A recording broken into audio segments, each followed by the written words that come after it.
Hey friends, it's Allison here, jumping in real quick before you get into all the juicy details of today's episode. Did you know there is just one more week left to our 200th episode giveaway where you have the chance to win a full ride scholarship to the Better Belly Blueprint? This is the way to heal your gut so that you can poop daily, ditch acid reflux, and balance your hormones even when nothing else has worked. Here's how you can enter. Leave a rating and review on the Better Belly podcast on Apple Podcast or Spotify between now and May 29th. Take a screenshot of that rating and review, then go to betterbellytherapies.com/giveaway and fill out our 200th episode giveaway form. You will automatically receive an email with a code for $200 off the Better Belly Blueprint, which you're going to get as soon as you send in that form. And then a full scholarship winner is going to be announced on May 30th and messaged by email. If you win, you're going to win a full scholarship to the Better Belly Blueprint. And if you don't win, you can still get $200 off, which is 20% off of the Better Belly Blueprint if you join by May 31st at midnight. So go ahead and leave a rating and review. Get that giveaway form filled out at betterbellytherapies.com/giveaway, and you can finally end your constipation, acid reflux, and PMS for good. This episode is dedicated to telling my birth and delivery story. Hi everyone, it's July, and it has now been about a month since I gave birth to my baby girl, Sarah Joy, on June 5th, 2022. I have been looking forward to recording this podcast episode since before I gave birth because, as with all things, birth and labor and delivery and pregnancy, all of this is health related. And while not everyone is going to be pregnant and get pregnant in their life, and not everyone is pregnant right now who's listening to this podcast episode, what is relevant is what happened in my labor and delivery. And that is that things did not go according to plan. And you can hear that often from women who are pregnant and they develop their quote unquote birth plan, but things really didn't go the way that I was expecting to. And so today I want to talk about what it means and what you can do when your health journey doesn't go the way that you're planning to. When many of us might have a plan that we're very aware of, things that we're trying to achieve in our health, everything from being able to run a certain amount of time or to be able to lose a certain amount of weight. But then we also have the unspoken expectations that we can have thrown off in our lives, such as I'm going to be able to have a certain amount of pain-free living, or I'm going to be able to eat certain foods. My life is going to look like XYZ thing. And if you're listening to this podcast, it's likely that you've run into at least one or two expectations that have not been met in your health journey. So on today's episode, I'm going to be talking about what you do with those unmet expectations, disappointments, frustrations, and just when things do not go the way that you are planning. I have 5 key steps and recommendations that I used in my own journey recently, just a month ago, to help me process my own labor and delivery going differently than what I wanted and expected. So if you've ever gone through this, this episode is for you, and I hope you are encouraged by today's episode. Welcome to the Better Belly podcast, where we find freedom from food restrictions, we increase energy in our lives, and we begin to feel more healthy and vibrant than ever by finding the root causes of our health problems. My name is Allison Jordan. I'm a marathon runner, functional medicine health coach, certified craniosacral therapist, gut health nerd, lover of Jesus, and owner of Better Belly Therapies, a clinic based in Ann Arbor, Michigan that works with both virtual and local clients to help them achieve the best health of their life. I am here to walk with you on your journey to a better belly and a better life. We're going to go beyond popping a probiotic and just checking out our poop. In this show, we are going to go deep into gut transformation strategies that last for your entire life. If you are ready to feel your best, get ready to roll.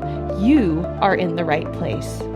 And just as a reminder, this information is not meant to diagnose, manage, or treat disease.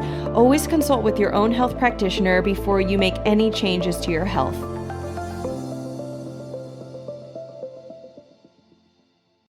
All right, guys. So I just want to let you know, if you are listening and you're kind of on the edge of, well, should I listen to this? This is on pregnancy. I'm not pregnant. I don't want to be pregnant, or it's just not relevant to you. Any of these things, don't worry. I'm not going to be spending a huge chunk of time on just the details of the labor and delivery.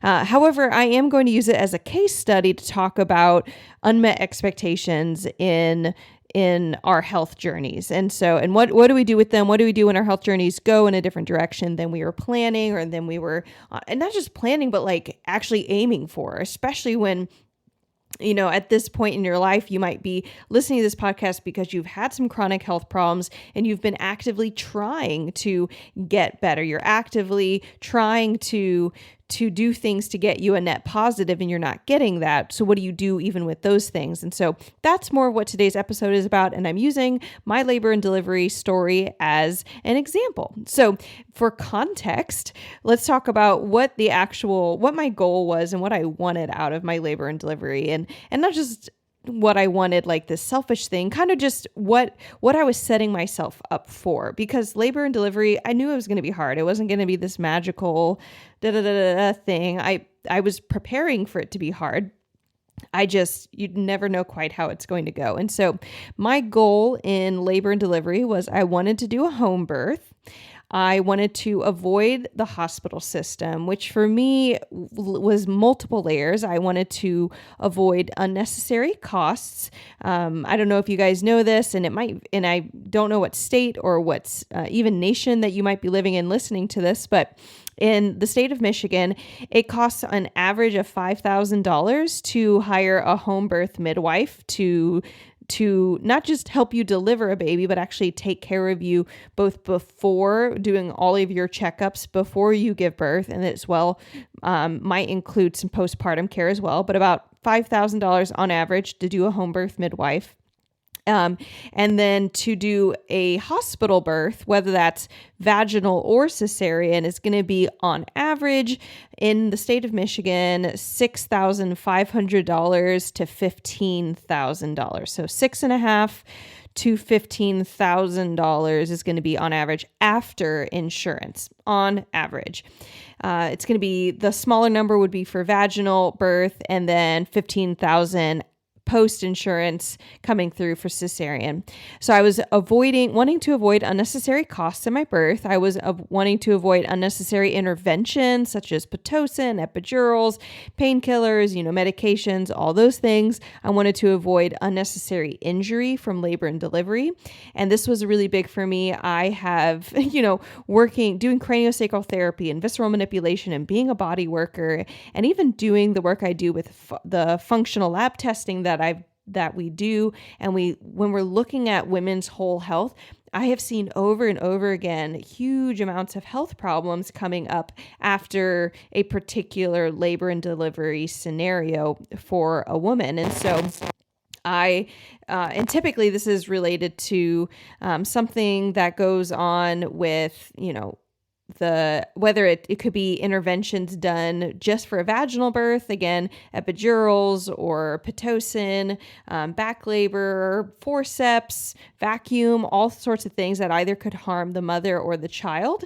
And then it also includes cesarean as an intervention of just the whole surgical, the whole experience of the surgery causing actual injury. And so I was hoping to have faster recovery and have a healthier baby by doing a natural birth in my home, being trained and training myself and actually taking a class and how to do a birth from front to back end without doing any pain medication or needing to rely on medication in general. So I've had many, again, clients with pelvic pain, urinary incontinence, painful sexual intercourse, chronic low back pain, nerve injury that causes ongoing numbness in their back or their pelvis, just due to these interventions that they have had. And so, unfortunately, I know that's not every single woman out there, but I also, because of my GI history and my gut health history, just have had a lot of negative interactions with the hospital. And so going into this pregnancy, I was very motivated and very much knew that I was going to feel safer and better taken care of and just be more relaxed if I was able to do my labor and delivery at home opposed to in a hospital system. Some people, one thing to note, I'm not sadistic about pain. I'm not like, ooh, I love pain. So I wasn't choosing home birth because I just wanted to gruel it out and prove to everyone how tough I was. There's actually a lot of ways that you can manage pain. Like if you've ever managed pain after everything from stubbing your toe to being sick with the flu, to having surgery, you can manage pain through music. You can manage pain through lighting candles or heating pads or having someone hold your hand or rub your hair. Like all these different things are actually pain management methods. And I wanted to use pain management methods that were community-based with my husband, being in a familiar environment, which was my home, maybe having candles, doing all the normal things that I do to handle pain. And so basically just having a home birth was about me being in a place doing a thing I knew I was going to be doing. I don't see pregnancy as a sickness. I wanted to be somewhere, that I see sick people go to the hospitals, but I'm healthy. I wanted to be a healthy person in my home doing something that my body can do. And I just wanted to avoid being in the hospital. So that was my goal. And to achieve that goal, I didn't just hope and wish. And that's another thing that I want to be really clear about is that it's not just, me saying, well, this is what I'm going to do. And I just showed up and assumed I was going to be able to do it. If you are a runner, or if you at least want to run something like a marathon or a half marathon, you can't just show up to the day of the race and be like, I'm going to be able to run this and it's totally fine. I've never run a mile in my life. No, you want to prep. And so I took really intentional steps. I found a home birth midwife. I took something called the Bradley method, which taught both me and my husband how to do natural childbirth. The Bradley method is really wonderful because it also can be called husband coach childbirth. So my husband was really involved. I read books like The Fourth Trimester, Breastfeeding Made Simple. I read a book on the Bradley method. I changed up my exercise routine. I went to the chiropractor. I got acupuncture and craniosacral therapy to help my body adjust as I was going through pregnancy so that I would be able to go into my labor and delivery as good as possible. I did things like changing my diet, which I've talked about, going grain-free after my miscarriage, my first pregnancy, because I found that was causing inflammation in my body. I took a prenatal supplement with DHA. And these are all things that I was doing to help my body have the nutrition it needed, the rest it needed, the strength it needed, help my mind have the intelligence I needed to just do labor and delivery at home really well. And so going into this, you guys know me. If you've been listening to the podcast, we have almost 100 episodes now coming out.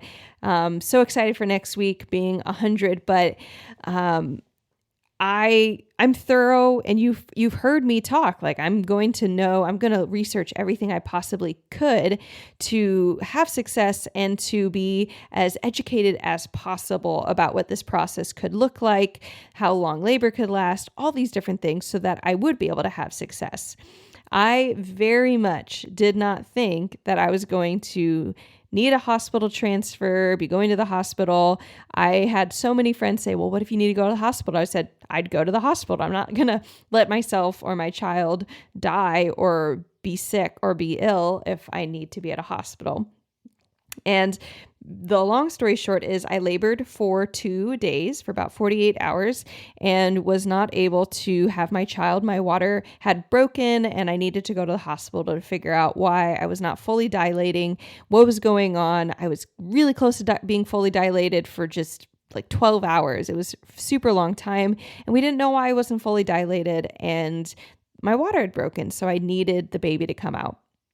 Well, we get to the hospital and I find out after not as quick as the sounds it was. It took, I don't know how long it took, but with full on contractions going, and I am somewhere around 9 centimeters dilated. My body wants to have this baby. I am exhausted from 2 days of labor. I learned that my baby is not head down. And this is something that my home birth midwife had checked using means that are not ultrasound. So checking where the baby's heartbeat is in the womb, where can you hear the heartbeat? Is it up high towards the rib? Is it low down towards the pelvis? Checking where does the baby's head and pelvis feel like they are? And something I had asked my midwife is, well, how do you know what side of the baby is the head and what's the pelvis? And she explained, well, the pelvis is wider than the head, so it's gonna feel thicker as she's feeling on either side of the baby compared to the head. And there's clearly two bulbous ends to a baby. There's their butt, and then there's their head. And so in her evaluation, both the heartbeat and the head, hip evaluation suggested my baby was head down. Turns out, after getting an ultrasound, and not just getting one ultrasound, after getting 2 ultrasounds, and I got an ultrasound when I got to the hospital, and it wasn't clear to that provider what the ultrasound was saying. And so they brought in a second provider, and that provider, after more or less quickly looking up and down on what was going on, declared my baby was breech.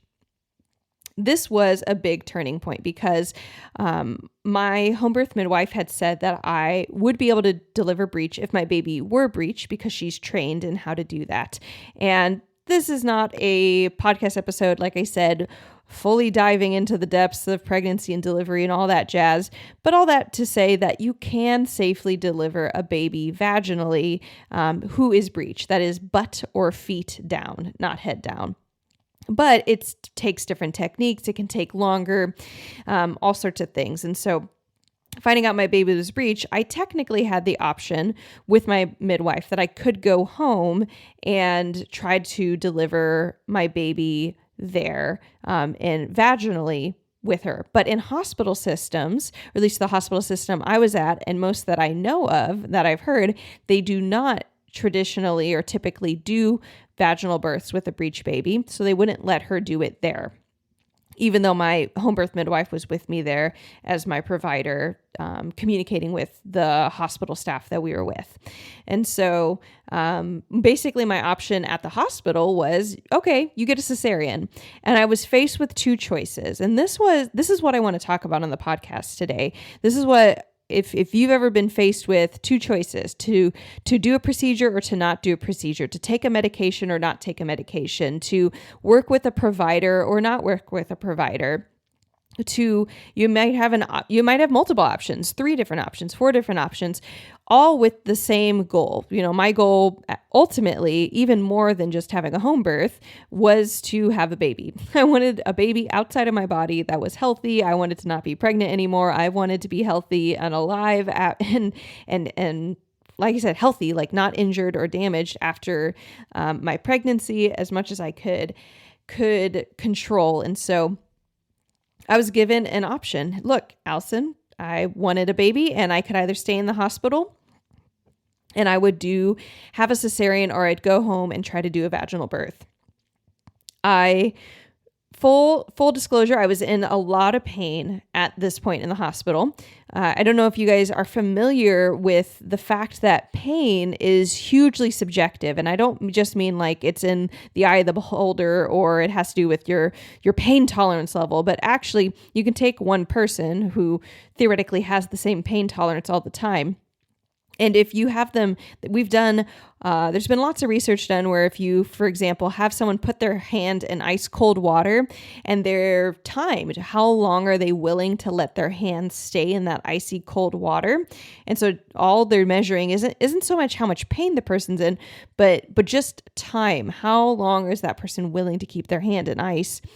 They will, on average, all people, when you test them for this, will be able to hold their hand in water longer if they are with somebody else, or, for example, holding the hand of somebody that they care for or care about. And so there's been all sorts of variations on tests like this where we've studied that our ability to handle pain changes massively with our environment. Do we feel safe? Do we feel secure? Are we around people who we love?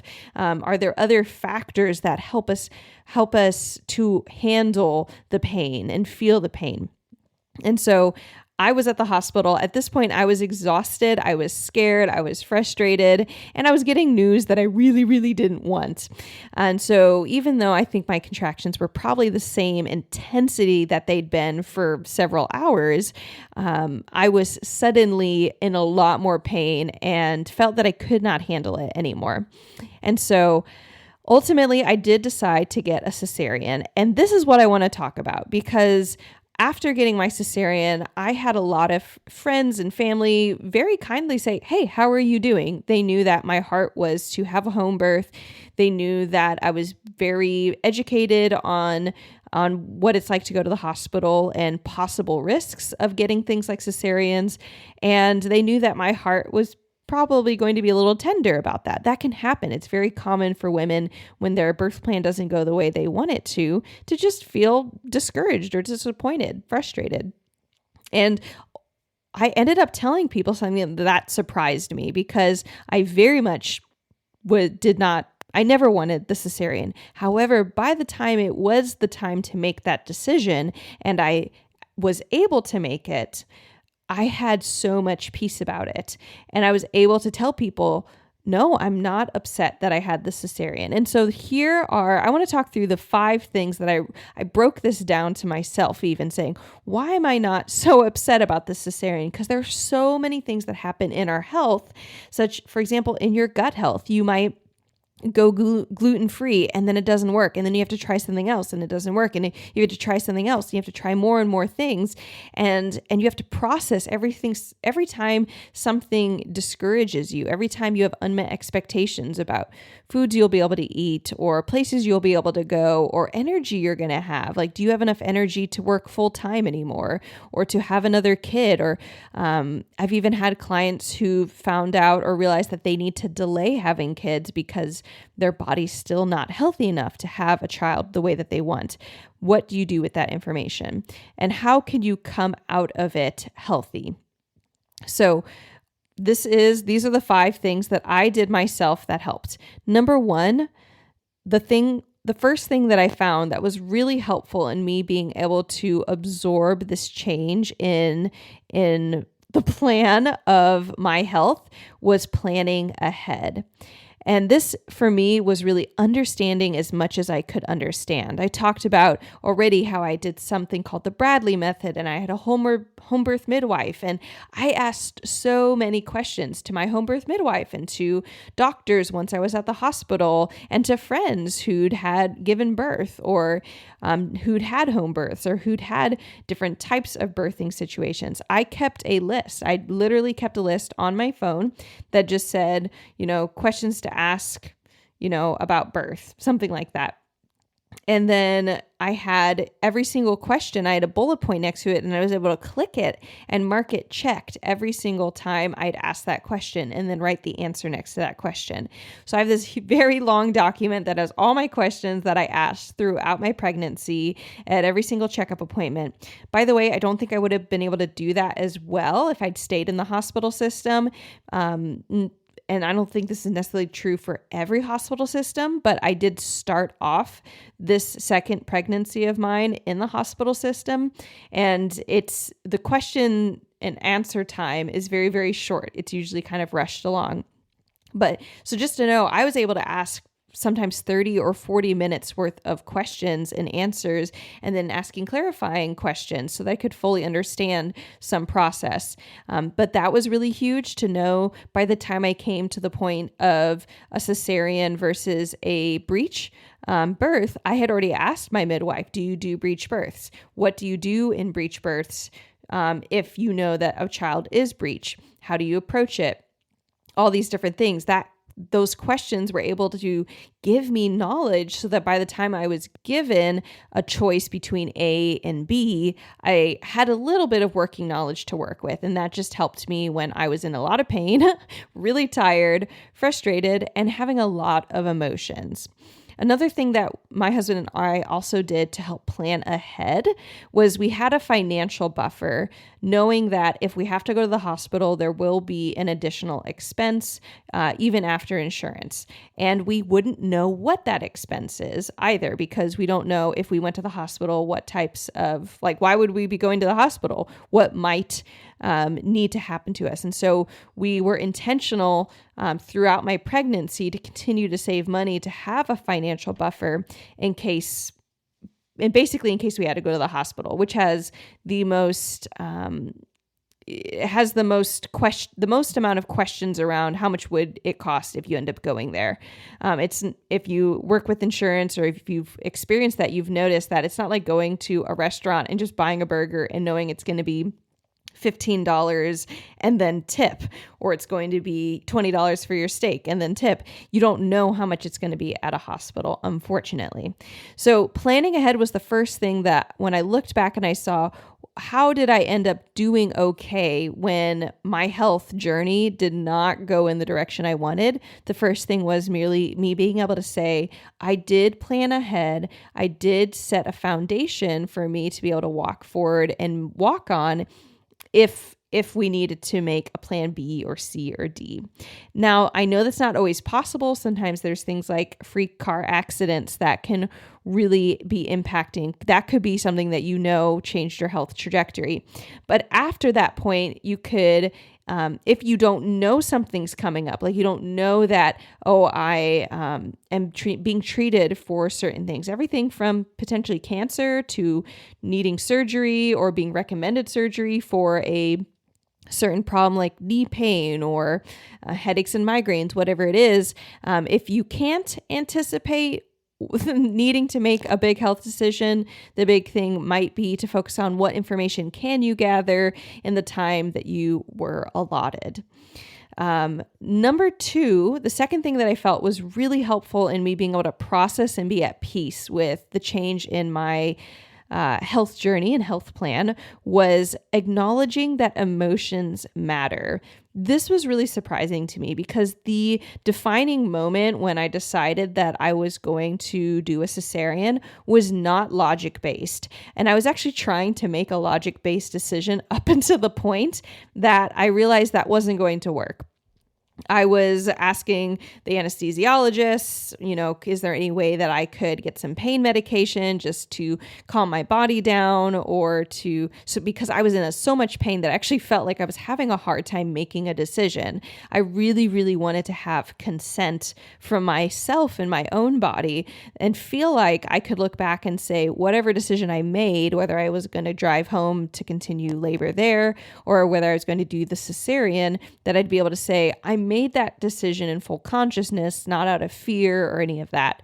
And that is alluding to one of our upcoming points here, but there was a point where my home birth midwife, who was in the hospital room with me and with my husband and with my mom, who was also there, she kind of looked at me and said, hey, I think what your two options is you either are going to do cesarean and you're going to walk home with your baby today and you're going to be done with labor today, or you're going to go home and you will have 2 to 5 more days of labor to give birth to this baby breech. By the way, you can wait that long to give birth to a baby who's breech because their head is not, the main concern with water being broken is that the baby might asphyxiate on meconium, which is kind of like a poop that comes out. And that can only happen if they're head down. But if they're head up, they can't asphyxiate on it because their butt is down.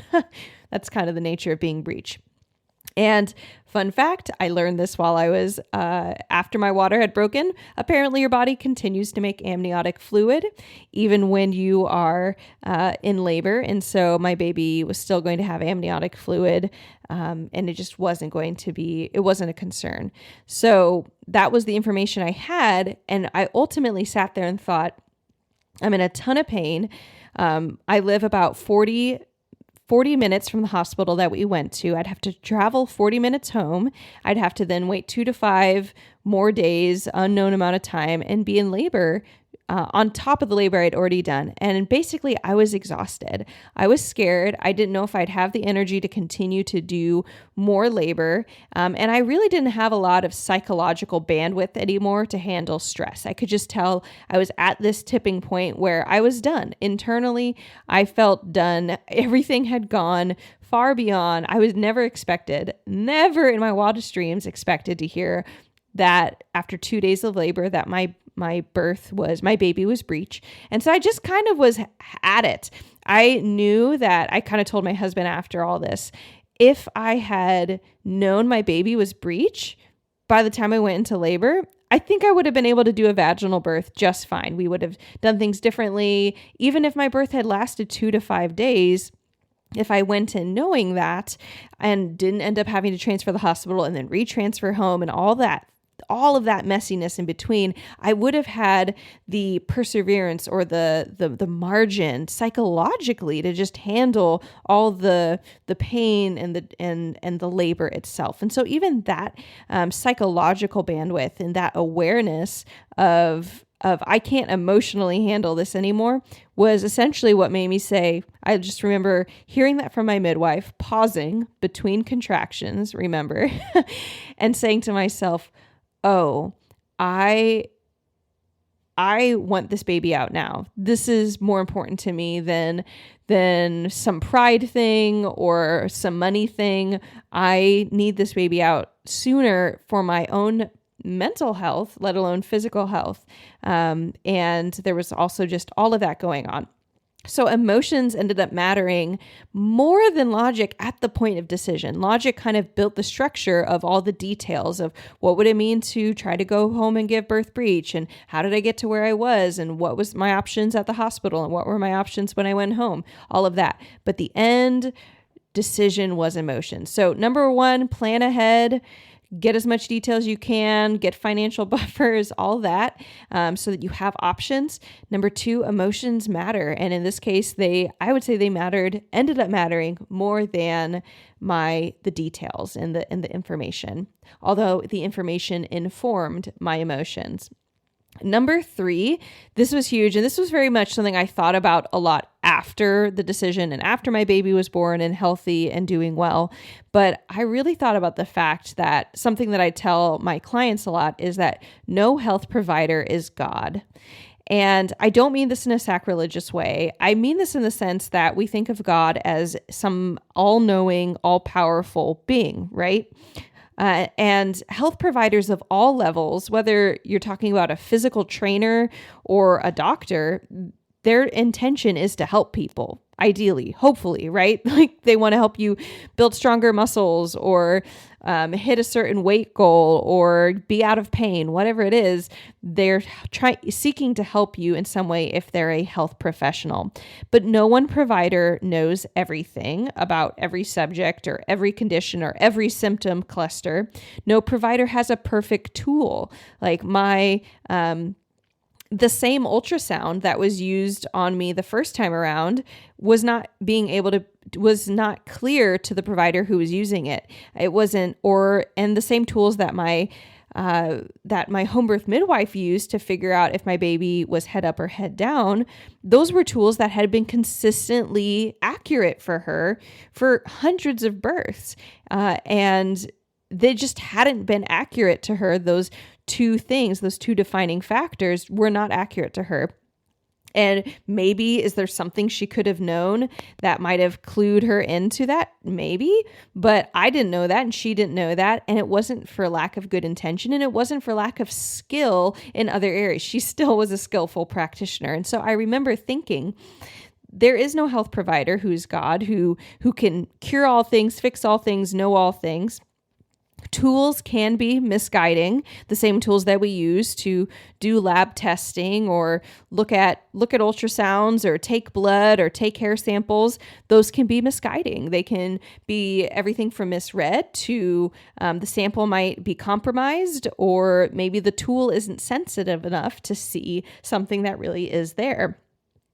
And those are all things that we just have to accept, that we can do our best to find intelligent providers. We want to maintain some sense of trust in whoever we're working with, at the hospital or in the area we're working on. But ultimately, we can only work with information that we have, whether we're the patient, such as myself, or the provider. And we want to really respect the fact that providers, for example, my home birth midwife, I really had to decide, am I angry with her? Is this upsetting? Like, did she do something wrong? And I think that those questions are so important to even face, because that's something that I see clients that I end up working with who have been having pelvic pain for decades after a birth and delivery. That is something that they deal with, is I'm still angry at that provider, or they lied to me. They didn't tell me that thing. And that can be true, and that can be frustrating. And it's so important to acknowledge those emotions afterwards. But even for myself, I had to ask myself, am I angry with this person? And let myself feel that, if that was the case.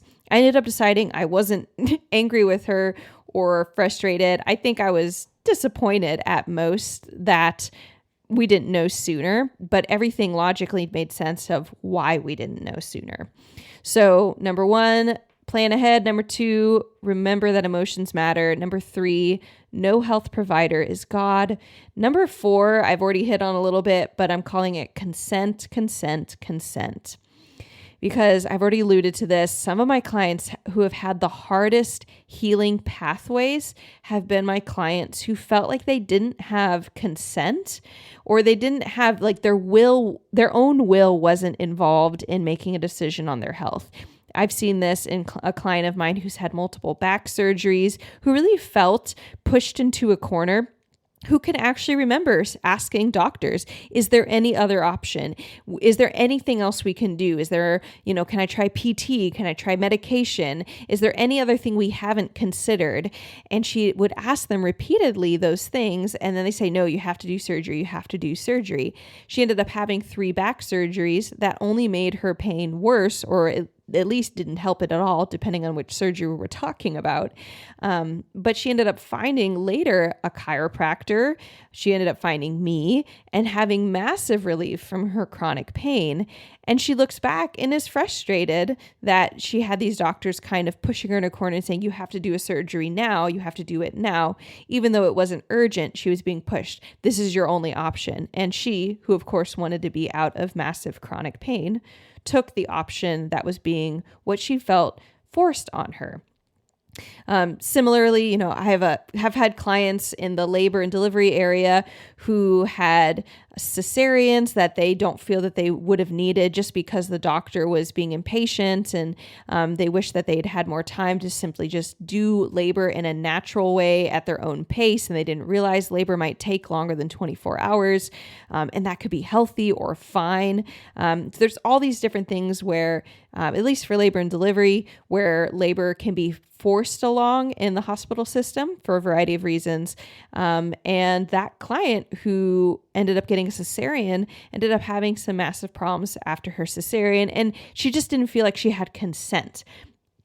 If I go back and as I was thinking about, am I going to have the cesarean, or am I going to go home and try and do a vaginal breech birth? I remember thinking, what risks am I willing to handle? I know that there are risks with cesareans. I know that there will be a risk if I go home to try and do a breech birth. Maybe I'll have to come back to the hospital. I'll be even more tired. I didn't really want to think that I'd go home or I'd let myself go home if I thought that there's a chance that either me or the baby would be harmed or even killed. I mean, that sounds dramatic, but you feel that way when you're in a lot of pain like that. However, I was trying to weigh what are my risks, and I knew I have risks with cesarean. I could come out of a cesarean and have chronic ongoing numbness from a nerve being cut. I could come out of a cesarean with chronic headaches and migraines from my dural tube being twisted. There's actually, if you've ever heard this before from health providers, it's almost scarier to be a health provider because you know all the things that can go wrong. So I knew what could go wrong. And I had to tell myself, am I willing to still give consent, even if I know something might not be perfect? if I can, I give consent, not out of fear, not out of pressure, not because I have to, not even because my baby, I've been in labor for 2 days and I'm exhausted. Could I get to a point where I can say, I'm giving myself consent in my heart, and I know no matter the consequences, I can own what happens to me next, not just feeling a victim. And I find that that's often what makes people feel worse, is that they were a victim. That being the case, number 5, the 5th thing that I found was most helpful to my recovery and absorbing the process that happened to me of the 2 days of labor and then transferring to the hospital and everything that happened there, is realizing and operating out of this principle that I have absorbed in the past, which is bitterness and unforgiveness only hurt you. And this is a really hard pill to swallow. You may have heard this before. Maybe this is totally new. Maybe you've heard it before, but you're like, yeah, Allison, but I am so mad at whoever, all the providers who haven't helped heal me yet, or the person or the event that I feel made this whole thing worse or made it even exist at all. You might have that. And that's something that is a very real part of our health histories when we're healing physically and biologically. There's also the psychological aspect of it. But prior to this event, I've spent in decades of my life processing through the Bible and through my relationship with God and through other very hurtful things that have happened to me relationally or financially, or I'd say relationally is probably the biggest thing. Processing the fact that bitterness and unforgiveness only poison our own hearts. They don't affect other people outside of the fact that maybe they affect our relationship with them, and usually in a negative way, because we're feeling negative and we're angry, and even if we're not talking to the person that we're angry at, that can come across. That might be the only thing you talk about with that person, or you can feel stuck and that's all you think about is being in that rut of this thing that happened to me. And there can be feelings of being a victim. All those things make us feel trapped, not free. And I knew that if I was even tempted to be angry, frustrated, bitter, or unforgiving with myself, my spouse, my home birth midwife, my healthcare team at the hospital, if I was angry, bitter, and unforgiving at any of those people, and like I said, that includes myself, which is a huge, huge factor, then I would only have more of a burden to carry on top of whatever was going to happen to me after I made my decision. Whatever happened to me, with the cesarean, I knew if I was bitter and unforgiving about whatever happened, I was only going to feel worse. And so the pain that you can experience from things happening to you that harm you, that is real. Regret can be very real. Could things have gone differently for me in my cesarean and I be dealing with other problems? There's a lot of options out there. Yes, I could have definitely had something worse happen to me in my cesarean. As it is, I'm healing really, really well. And I've even had friends who've had cesareans say, hey, you're healing faster than I did. I'm really happy for you. But it wasn't a guarantee for me that I was going to come out of this in a healthful way. And so one thing that I found, some practicals on bitterness and unforgiveness, because sometimes bitterness and unforgiveness, if you're really feeling it, like I'm really angry at that provider for, they did that surgery and then things were never the same afterwards. It's not that you say, oh, that never happened, or this is not about devalidating the event, devalidating your emotions, but it's more so on finding new ways that you can manage that energy of the bitterness and unforgiveness. And I'd say in some circumstances, in plenty of circumstances, it might be worth getting a counselor to help talk that through, to just get professional help to guide you through that emotional puzzle and emotional complex of all these interlaying layers of what happened to you that can reinforce bitterness and unforgiveness. So I'm not trying to simplify bad things happening in medical systems. Sometimes you do need to take legal action, or it might be a good idea to take legal action because something unsafe or illegal had happened that made you sicker or ill. However, so I'm not saying don't do something if somebody does something illegal or possibly did harm you more, but just knowing that if that is something that you are currently dealing with, even if you take legal action, you can still work on bitterness and unforgiveness, because the legal action is more setting things right and helping sure other people are safe, that doesn't happen to other people from that provider. However, on top of that, there's doing soul care, doing heart care, doing emotion care of what do I do if this person doesn't live up to what I was expecting, or this healing opportunity doesn't live up to what I was expecting. So one thing that is super helpful is focusing on the outcome, especially if you had a good outcome, or mainly if you had a good outcome. So at the end of the day, I had a baby. That's a good outcome. Even if I had other bad things mixed in, maybe I could say the process was a bad thing, or the financial expense was a bad or stressful thing. We weren't thrilled about the financial expense. No one's like, woohoo, money. But focusing on the good outcome is going to make a huge impact. Focusing on any good outcome. Can you say that you had a better relationship with someone, a better understanding of your body? In my case, a baby. Did something not happen that was bad that could have happened? Were you saved from certain other outcomes that might have been a possibility? So focusing on any good or positive outcomes that you had in a scenario, even if it wasn't all what you wanted, that can be incredibly helpful with bitterness and unforgiveness. Owning what happened to you can also be really helpful with bitterness and unforgiveness, because a twin sister to bitterness and unforgiveness is victimization. This concept or this feeling that you are a victim to what happened. And while there can be a certain element where that might be true, being kind of backed into a corner, not being given information that you needed, realizing that as much as you can own, this is what I did that led here, or I'm going to own, you don't have to even own anything that happened up to that event where the health journey didn't go the way you wanted to. You can own how you respond after that and say, you know what?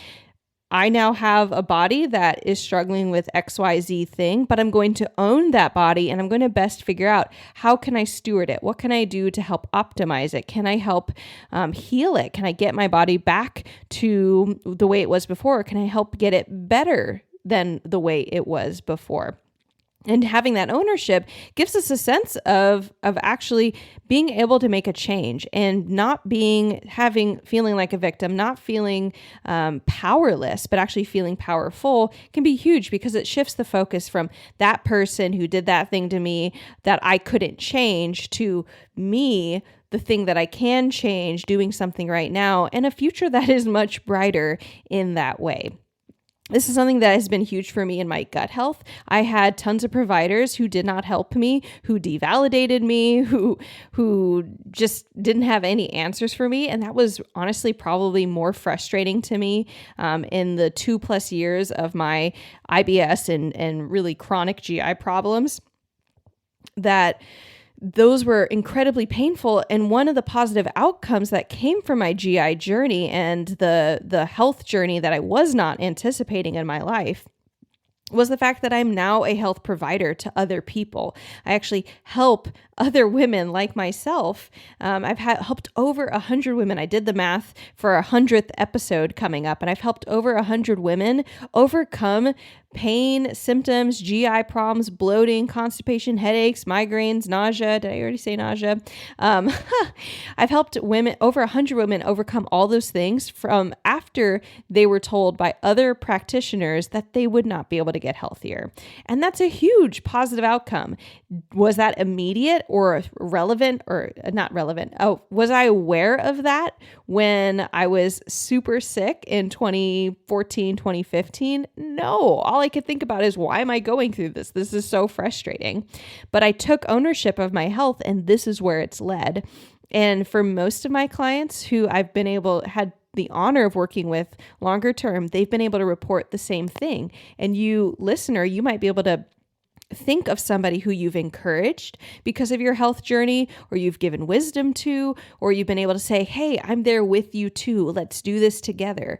And that could be a positive outcome. You might be encouraging somebody else in their own health. Maybe it's a totally different health problem, but they're encouraged by you tackling what's going on. And they say, hey, I have the strength now too to tackle my health because of me watching you, because of them watching your actions or your intention. So those would be positive outcomes you could focus on. But that all comes back to ownership, helping fight bitterness and unforgiveness.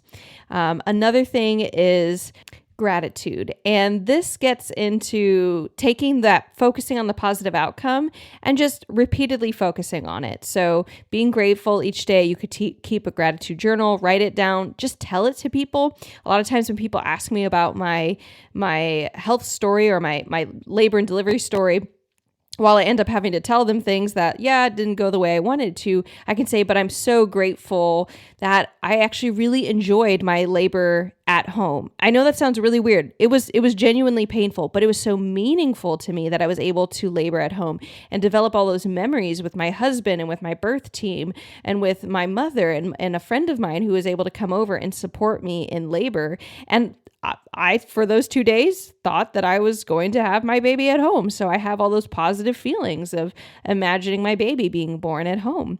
And so, and honestly, feeling the strength of my body, feeling what labor feels like, which was really intriguing to me, of this magical thing that all these women talk about. Labor is the most painful thing you'll ever go through. Labor this, labor that. And what is this labor thing? It was so meaningful to me to get to go through labor even. So being able to say those things to people, write them down, crystallize them is a form of elongating, focusing on the positive outcome.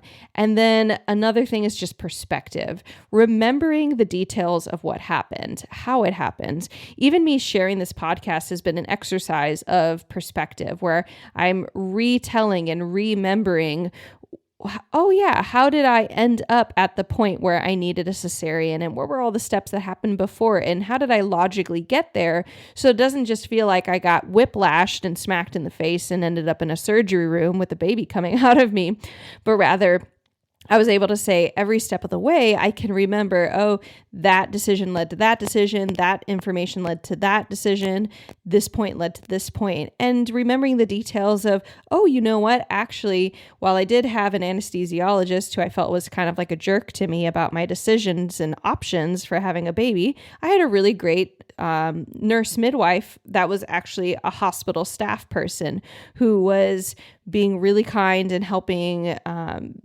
basically translate or even advocate for me at points in time when I was in mid-contraction or super tired or frustrated with the other hospital staff.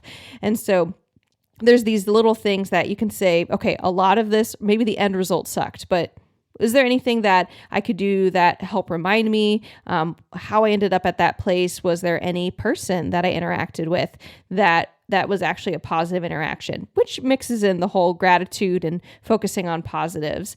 But that is perspective, just keeping in the whole story in mind and not just maybe poignant parts that feel particularly painful or are what you have been focusing on. So that is it. We have 5 different steps. Those are 5 things that I repeatedly did. I repeatedly went over in my mind even after I had my cesarean, let alone kind of was trying to do them as I was making my decision. I was going through kind of my logic and planning ahead and information details. I went through my emotional state. How was I doing emotionally? What did I need emotionally? Making a decision off of emotions and honoring my emotions and saying they mattered enough to at least impact my decision. Remembering that none of my healthcare providers wanted to harm me. None of them were God. We were all doing our best to help have a healthy baby and a healthy me. Making sure I had consent as much as possible. And even if I didn't have consent in the moment, just remembering that you can always have ownership afterwards for here's my body now, and I'm going to own how I can move forward with it. And then lastly, just remembering bitterness and unforgiveness only hurt us. They weigh us down. They make us feel more like victims. They can cause us to feel frustrated, stuck, and powerless, even after the event, the initiating event, or something that might derail or have altered your health journey. And so just keeping in mind to focus on any positive outcomes that have come from even these bad things, thinking about gratitude and writing these things down or retelling them, being grateful for any small details, and having perspective, remembering the details of what happened, what led to what, and just being grounded in that reality, opposed to focusing on maybe parts that it's easier to not exaggerate, but to blow up in our minds of saying, this was the whole event. Well, it wasn't the whole event. The cesarean wasn't the whole event. There was so many other parts to it leading up to the cesarean that were valuable and meaningful. So that is it on my conversation on what to do when your health journey goes in a different direction than you were planning. One verse that came to mind as I was even putting this together, and I know I don't bring up scripture a lot or the Bible, but this is something that's so important, and our spiritual health is so much a part of our entire body health. But there's this verse in the Bible in Proverbs 4:23. It says, "Watch over your heart with all diligence, for from it flows the springs of life." And just a reminder to y'all, like, life comes from different places than just your cells, just your biology. Life is in the relationships we have. Life is in our emotions. Life is in our experiences. And so your life is part of what you craft and what you create, not just what happens to you or what your body is having happen to it on a moment-to-moment or day-to-day basis. So that is it for today's episode. I hope this was super helpful and insightful. I'd be so interested if you listen to this episode and you have another question, or you want to share a little bit of your story, or want to interact at all. We have a way that you can actually send a voice memo and possibly be featured on the Better Belly podcast. You can just go to betterbellytherapies.com/Ask Allison. Ask Allison is AskAllison. Just click record, ask your question, and I would love to chat with you more. You can also click the link in the show notes and it will send you to that same place. You may get your question featured on the podcast and get my thoughts directly into your burning question. In the meantime, I hope you guys have a great rest of your day, and I will catch you on the next episode. All right, guys, that is it for our episode today. If you love this episode, I would encourage you. We have so much more coming down the line. Subscribe so you never miss a beat. And if you thought of a friend while you were listening to this episode, I encourage you, take a screenshot, share it with that friend.